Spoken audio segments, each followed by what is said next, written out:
It has been 3 days since rescuers pulled 6-year-old Nathan Weisner from the sand on Mount Baldy. Tonight, he remains in critical condition but continues to improve, and doctors expect a full recovery. We were the only local media station at today's conference at the University of Chicago Medical Campus. That is where ABC 57's Emily Pritchard joins us live. Emily.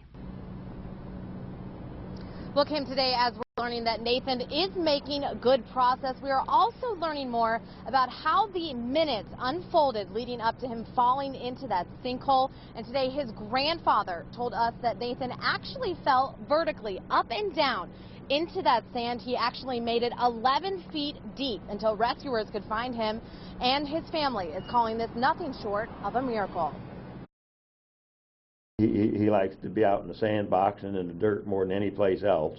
Don Rule's eyes light up when talking about his 6-year-old grandson, Nathan Weisner. It's hard to believe just 3 days ago, Rule thought he'd never get to see the young boy again.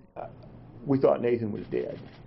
Rule and his wife were vacationing in upstate New York when they got a frantic call from their daughter. This scene was unfolding Friday at the Indiana Dunes, where Nathan fell into a sinkhole. And she was hysterical.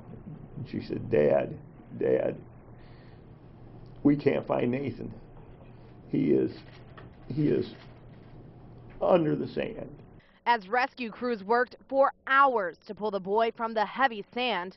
1:30 in the morning, we got on the motorcycles and pointed him south towards Albany. Rule put his wife on a plane. Then he and a friend drove 15 long hours across the country on motorcycles to be with his family. There's tears in my eyes, and I probably broke a few more of the speed laws than I probably should. Rule says family hasn't left Nathan's bedside in Chicago and that he is responsive when taken off sedation. At a couple times, we've asked, "Are you cold, Nathan?" And he'd shake his head no.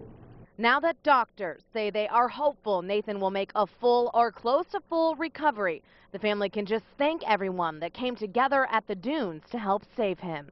Being 11 foot underneath the ground and coming out alive, I don't know that there's any other way to say that God give you a miracle.